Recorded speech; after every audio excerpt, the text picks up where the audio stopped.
the last year and a half have given a new perspective to it, but the flexibility and the freedom of what is the hottest topic right now is remote work and hybrid work and return to work and all of that. I haven't thought about it once because this is what we do every day, right? I haven't gone to an office in years.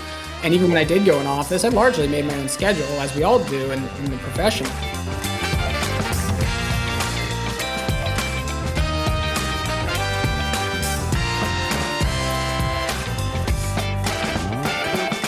Hi, friends. Welcome to the Sales Enablement Podcast. I'm your host, Andy Paul.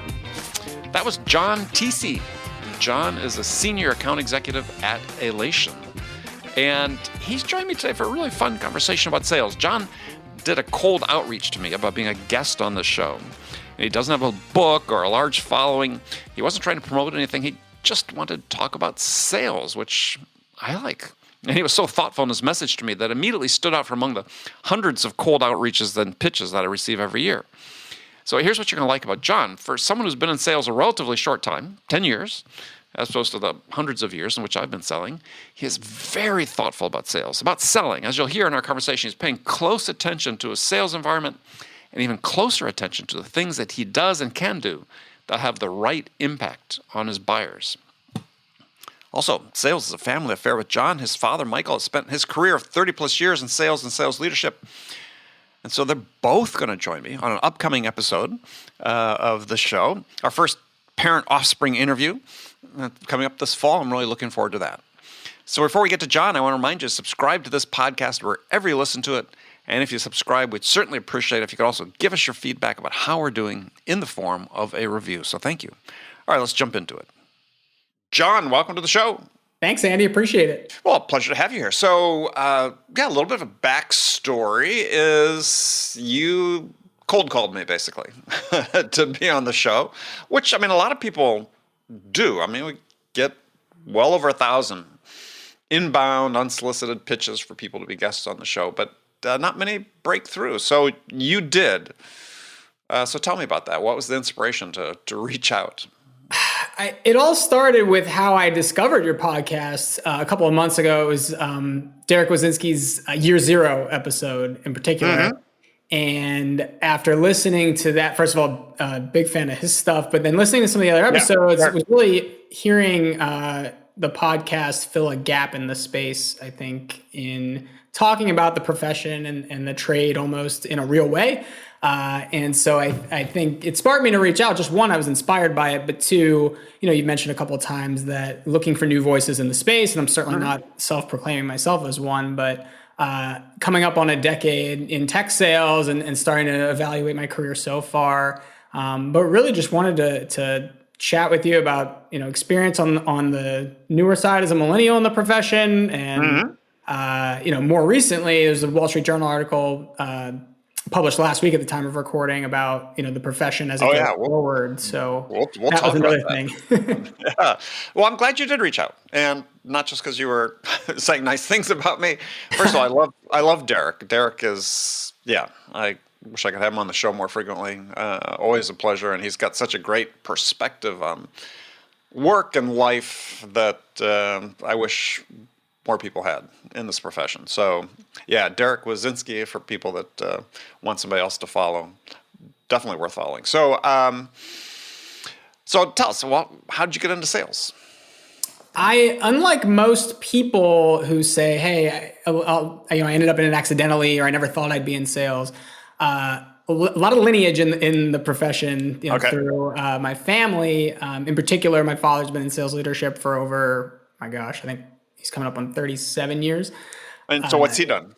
So he's been, started his career at a company called Lanier that was then acquired by Rico. In that space, copiers, and now today, all kinds of different IT services. Well, did you start at Rico? I did. So out of school, I was at that, I went to Penn State in their business school and was at kind of a crossroads leaving school as to, I don't want to call it the dream job, right? But the stereotypical dream job of something in the sports marketing space. Oh, okay. with very little stability and a lot of probable travel and moving around versus tech sales, which offers you some of that, but quite frankly, a lot more money to be made. So I ended up going with that choice. Rico is a great company and was great to me, both through that process and the years I was there. Okay, but now before you jump into your sales career, so tell me about dance marathoning. Yes. So Penn State Dance Marathon is the largest student-run philanthropy in the world. It benefits a charity called Four Diamonds, which supports Pennsylvania families that have children that are fighting cancer. Something I'm really, really passionate about, and was very active in the fundraising around, while I was at Penn State. And you could definitely say that contributed to some of, not only my love for sales, but certainly driving towards something you're passionate about, number one, and number two, tying a financial element to that too. Right. Well, so tell us about the dance marathon, though, because now you're too young maybe to have seen this movie, though maybe you did. A movie called They Shoot Horses, Don't They? Which was, did you ever see that? Mm-mm. Oh, no. See, you're involved it's a movie about dance marathons. Let's see. I think it was Robert Redford and Jane Fonda, maybe.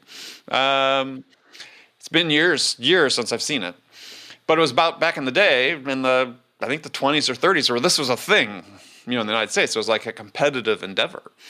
Couples would do these dance marathons. I think it was like, professional, maybe even, if I remember correctly. But I never knew that, and I was in one. That's crazy. Well, see, I thought for sure you'd know that. So yeah, you need to go check that movie out. Yes. I don't know. Did you Google it yet while we were talking? I just typed it down because I'm definitely going to now. Yeah. So, yeah. First thing that came up. Yeah. Let's see. Who was Jane Fonda, Michael Sarrazin, not Robert Redford. A bunch of other old actors that no one would recognize these days.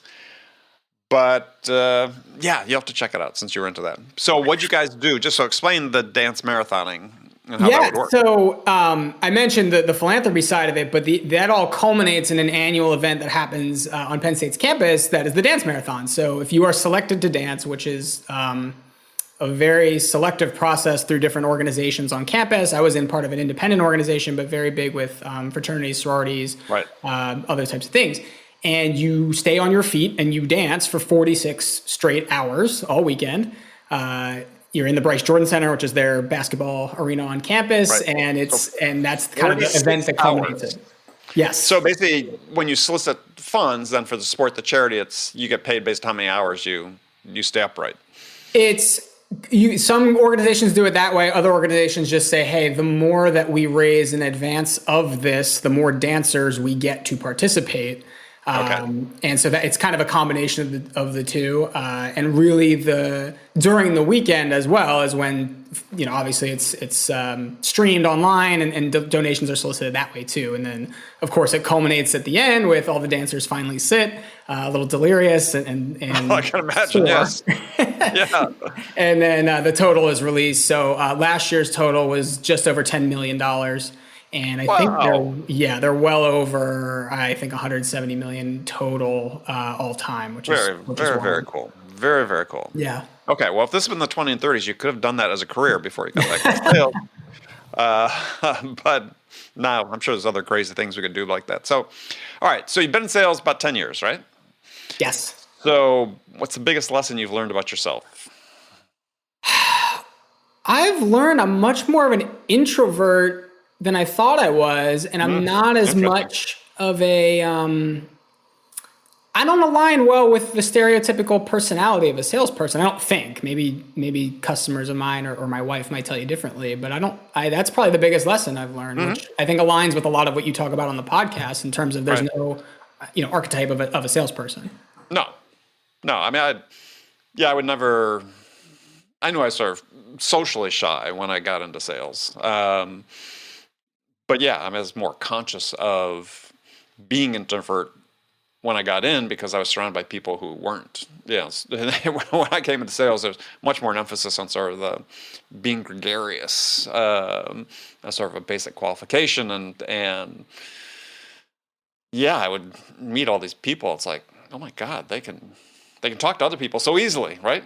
And it was like, yeah, that wasn't easy for me. I think it's also like you think about the other definition of introversion, extroversion. It's said that extroverts get their energy from being with other people, and introverts recoup their energy when they're not with other people. And I've kind of learned I'm very much the latter, which has certainly been very interesting the last year and a half. Not being with a lot of people.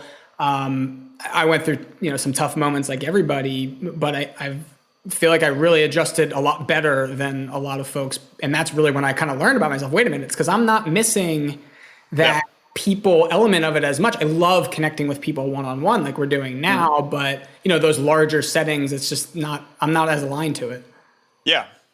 Yeah, no, I agree. I mean, I felt somewhat the same way, though I'd been working independently for 2 decades. So, but early on when I started my own company, it was just me. And I was like, yeah, I'm fine.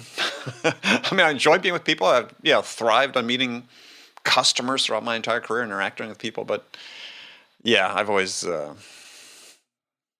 been self-sufficient when it comes to that. All right. So the biggest lesson you've learned about sales, maybe that's different than you thought it would be.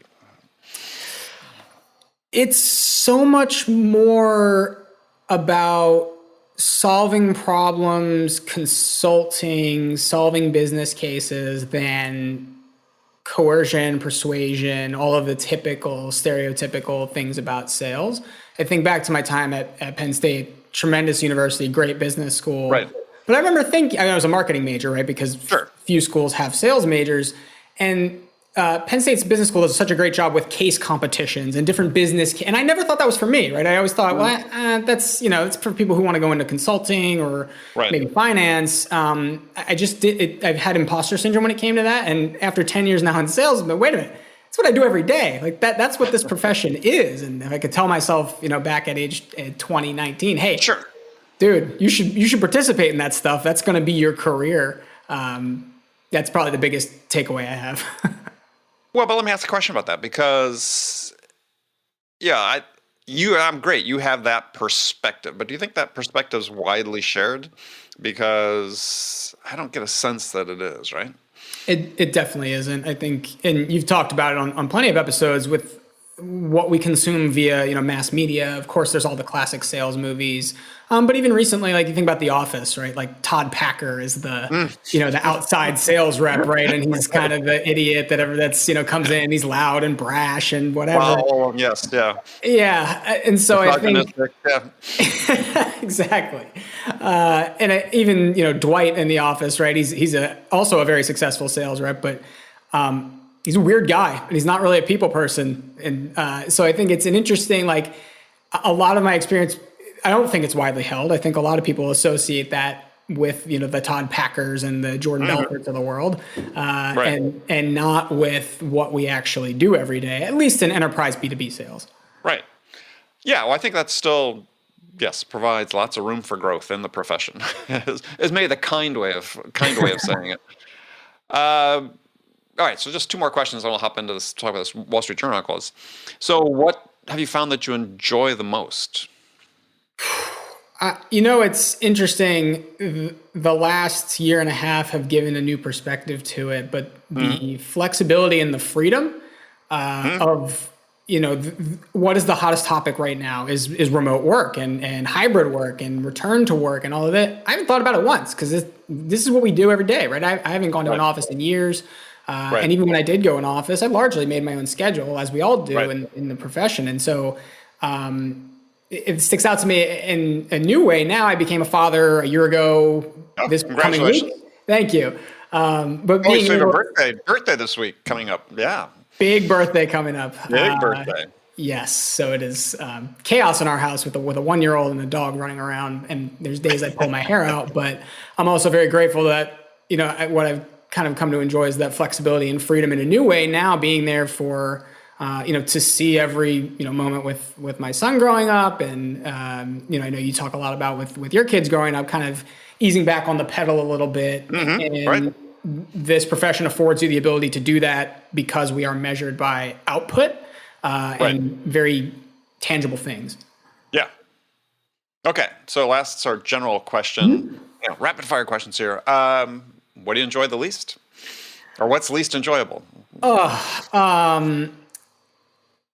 The pace of any given enterprise engagement is, as you know, anybody that works in the enterprise SaaS or enterprise software space, it's just can be a drag because it's something that you think about all day, every day. What am I missing? What else could I be doing? It's a constant self-analysis and deal analysis all the time. And I think, that can drive you crazy. You talk a lot about mental health in sales, and I'm glad you're bringing light to it with the podcast.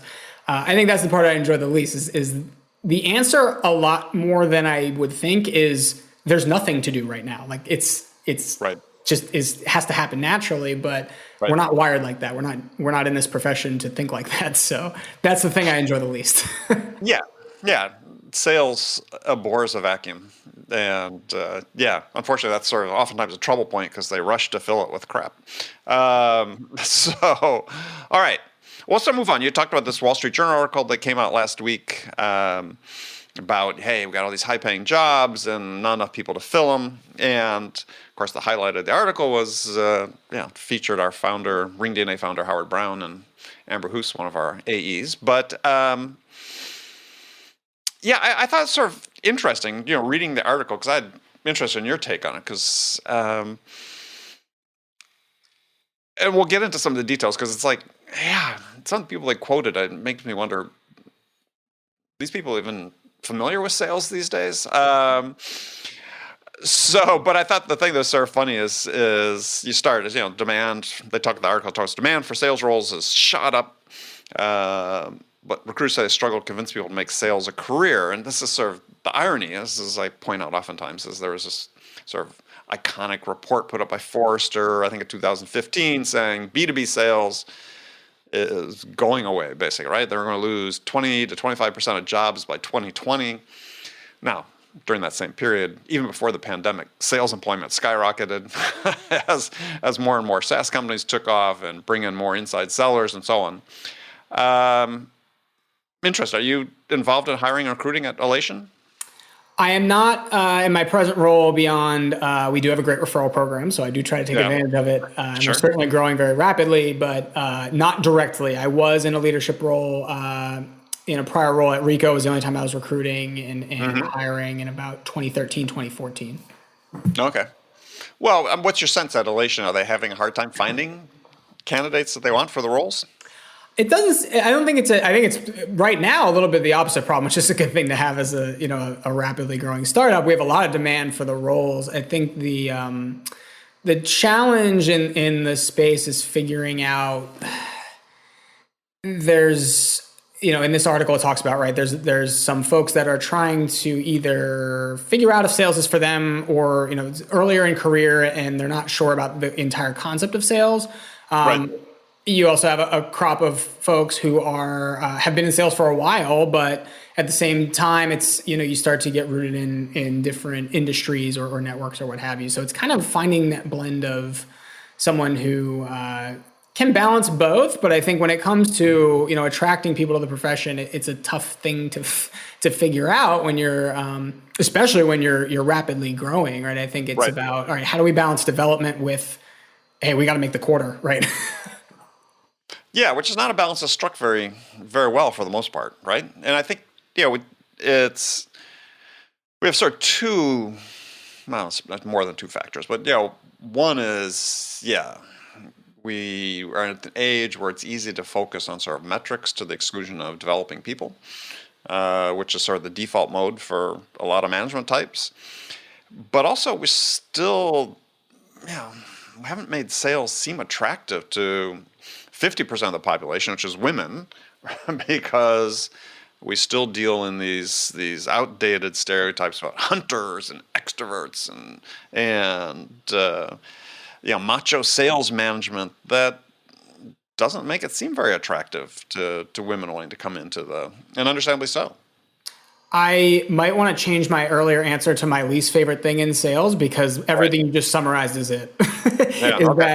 That challenge, that outward, and we still do it, right? In job descriptions, you read it all the time, as do I.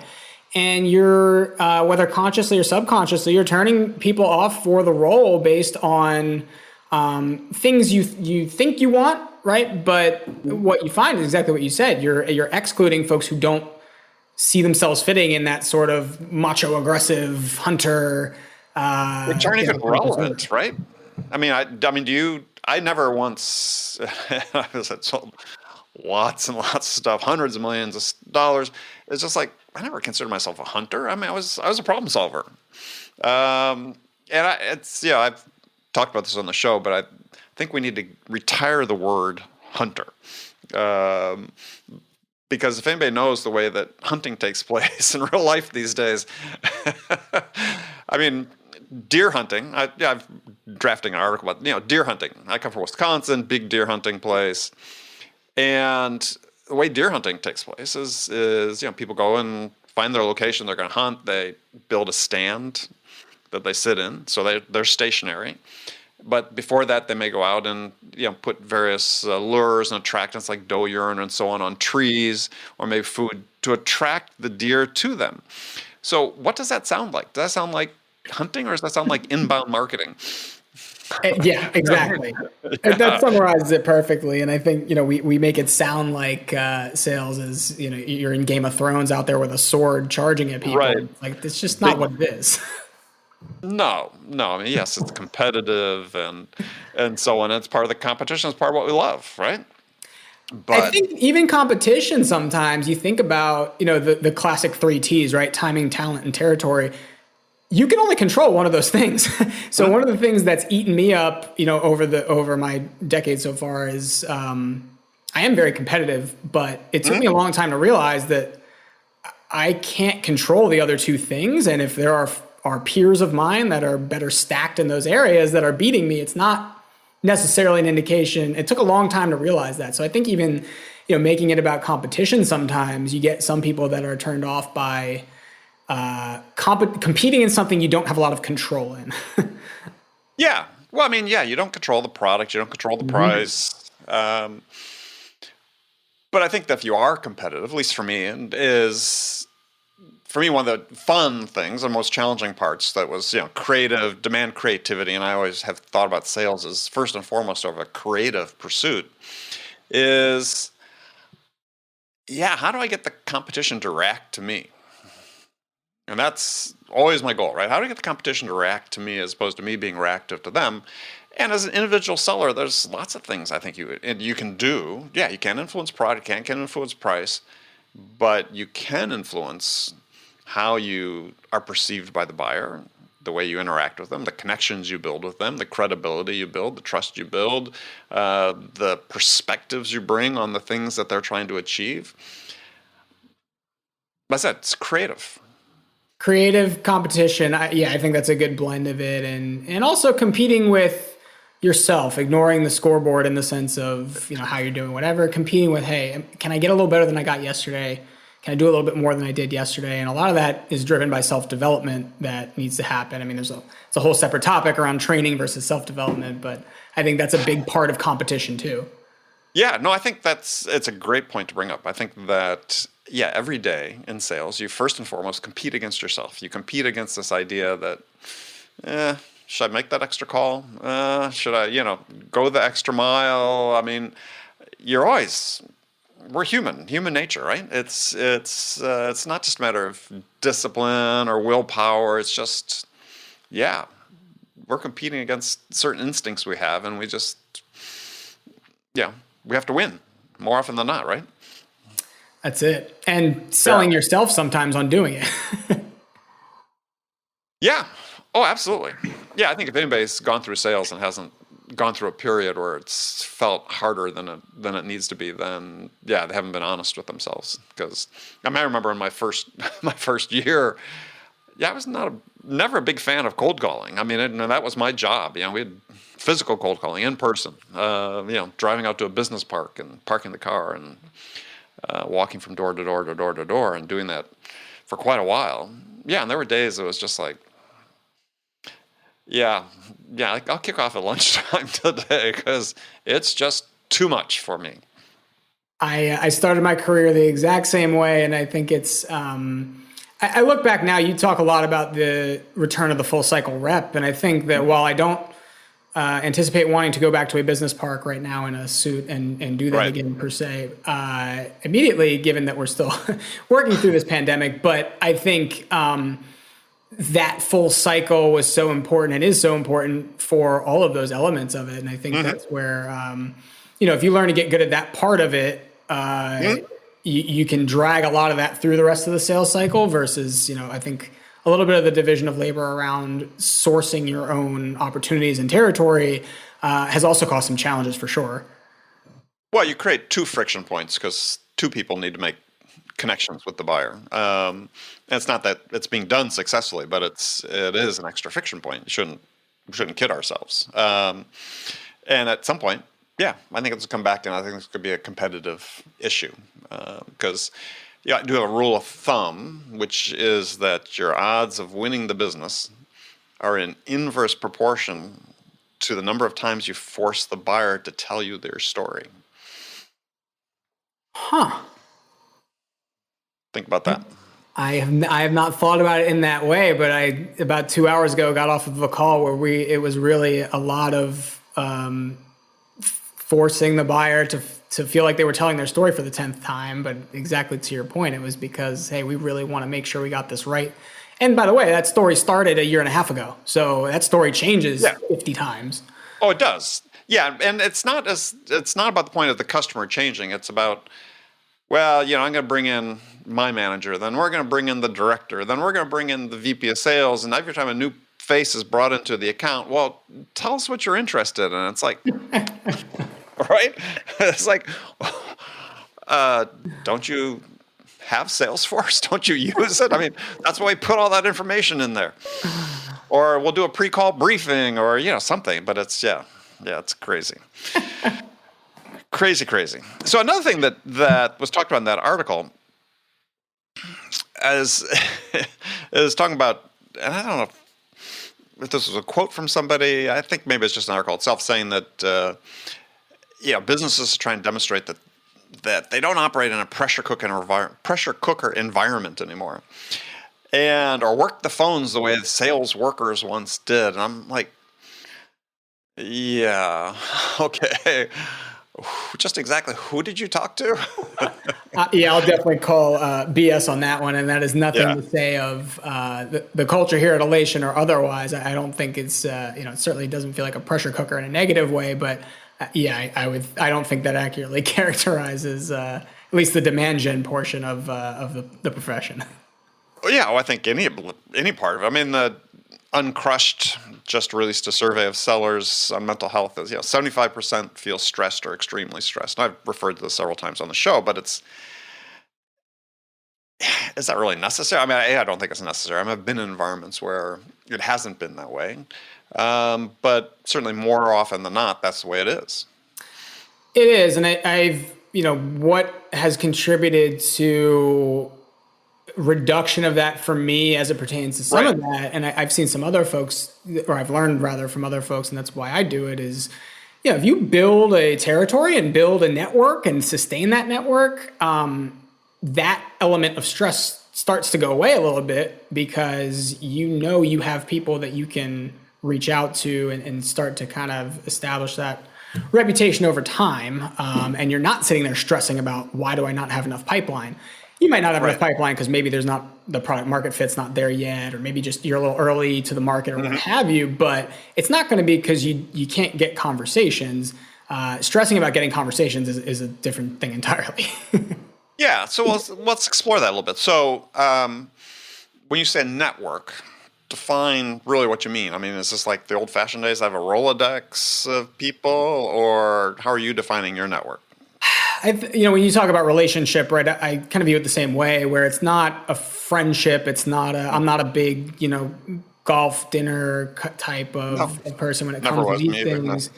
It's much more about oh my gosh, there's a word and I'm blanking on it. I think it's in Mandarin that means a mutually beneficial exchange of relationships. I forget the word, but it's that. So basically looking at it like, hey, if I can help you out, maybe I met you in a previous sales cycle, or You were a customer of the company I worked for before, and we got to know each other from whatever. It's a large network of loose ties that, is mutually beneficial when it needs to be, but it's not forced when it doesn't.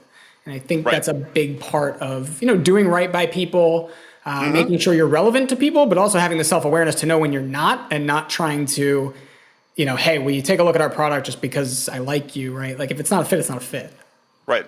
But I think the thing that you bring up that's really important that many people miss is you're self-aware of the fact that there is this network that you're building, that you are building these connections, that you're going to maintain these connections, that they have, even though they're a network of loose connections, as you said, in aggregate, it has value.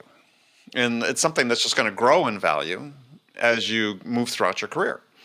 And Keith Ferrazzi talks about this extremely articulately in his book, Never Eat Lunch Alone. Is not, I don't think enough people focus on this idea that one of the assets that they're building is this network. And may not be in the past, people say, well, we'll hire this salesperson on the strength of their Rolodex, right? And that was always an illusion. That was a myth because it didn't translate that well. But this idea of a network does, I believe. I agree. And I think it's where I've seen it impact. We talked about the stress aspect, right? I mean, when I joined Alation about just coming up on a year ago, it was through warm relationships that I had here. But when I came into this, similar territory that I'd been in, there's no stress. I kind of already know here's who I probably should be engaging with. More importantly, here's maybe who won't benefit from us right now, but whatever. And still further, hey, you may even be in a different role. It's irrelevant to what I do now, but I still want to at least try to help you with whatever you're working on, if it's appropriate. Exactly. Yeah. The offer to be able to help. It's bilateral. So at all times. Yeah. So before you joined Alation, the company you're at, it wasn't the exact same product, right? You weren't serving the same customers?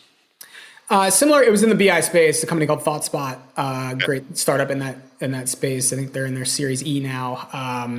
But similar space in the kind of the data office and going into those sort of business unit data and analytics folks. Right. So a lot of the same network in terms of that, but a little different in the sense of the challenges that are tackled, right? And I think moving into now data governance and things like that, it's a different audience, but close enough, right? A lot of the people I was working with, either they had responsibility for that now, or they know the person that does, and that's a pretty easy introduction if you build enough of a reputation that you're not going to waste their time and not bug them if it's not real. Right. Well, let me ask you a question. So, in terms of aligned to this idea of building a network, so from your perspective, your vision of what your future holds so do you see yourself staying in an individual contributor role where the value of this network continues to grow and you're able to have perhaps less stressful environment, not worried about hitting anything but your own number, and great career doing that? Or where do you see yourself going? It's a great question. I dipped my toe into leadership way too early. Our team did well and it was a good opportunity, but relative to my enjoyment of it, way too early. I think eventually I could, in the way of a lot of what I learned about networking came from a shout out to Phil Tanaccio, who is a vice president at ThoughtSpot, but previously at Click and some other tech companies here in the Philly area.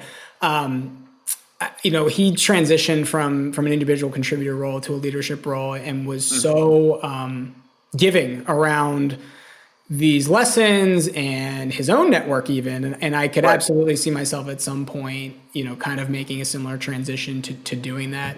I look at somebody who's made that transition like him. I also look at somebody like my father who's been in leadership for most of his 37 years, but loves it, absolutely loves it, loves giving back to people, developing people. And I've inherited some of that too. I'm going to scratch that itch at some point, I think. Yeah, and I think that really sort of becomes at least in my mind, that is sort of the decision criteria, right? I think if you have that passion for developing people,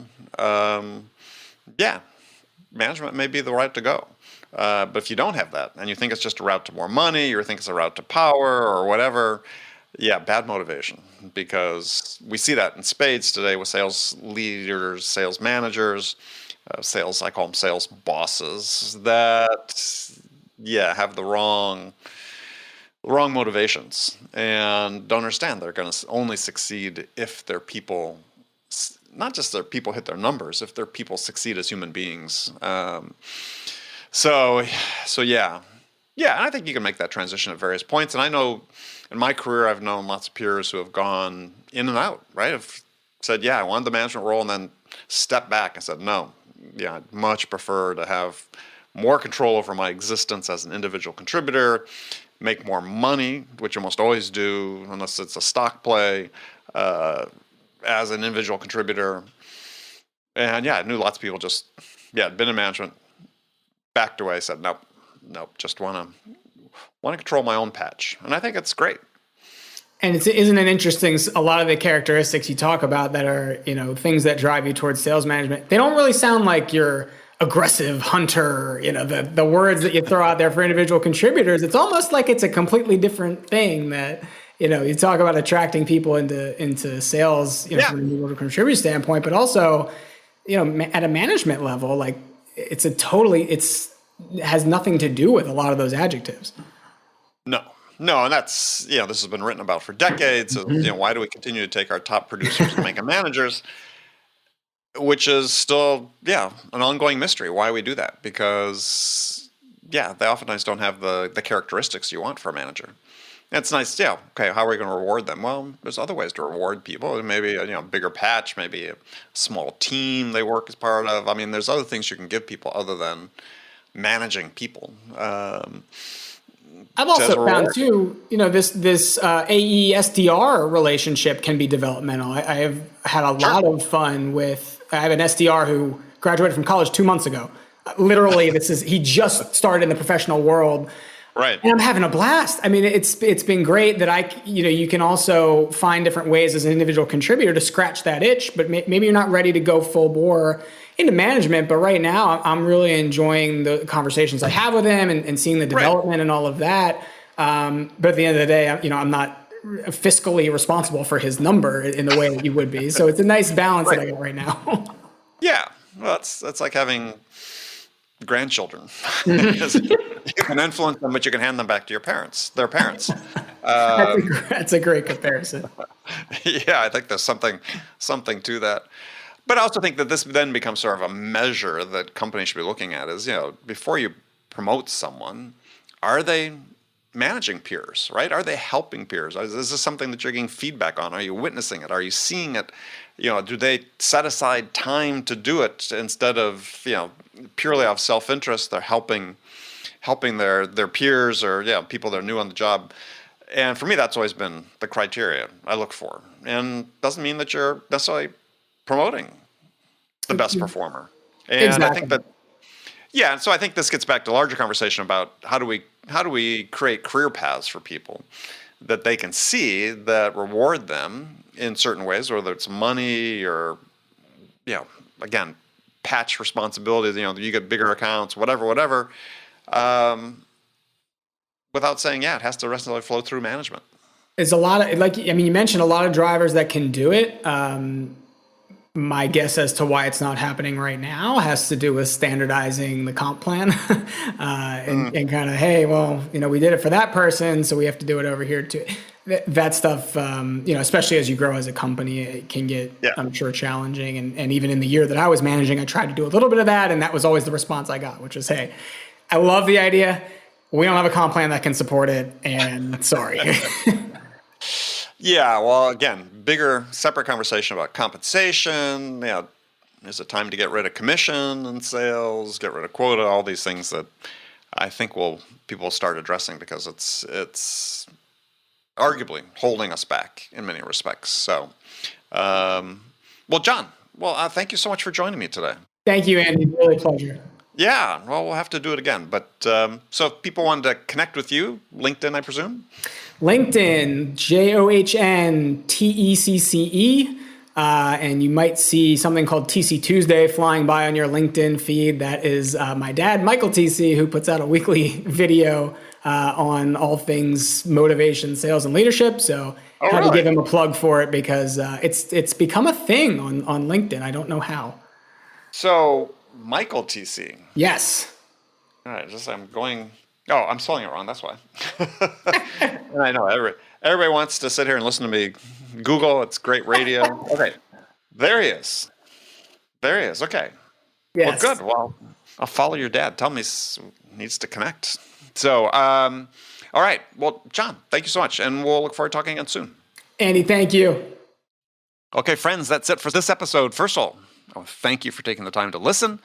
I'm so grateful for your support of this show. And I want to thank my guest, John Tecce, for sharing his insights and his experience with us today. If you enjoyed this episode, please subscribe to this podcast, Sales Enablement with Andy Paul, on iTunes, Spotify, or wherever you listen to podcasts. Thank you for your help with that. And thank you so much for investing your time with me today. Until next time, I'm your host, Andy Paul. Good selling, everyone.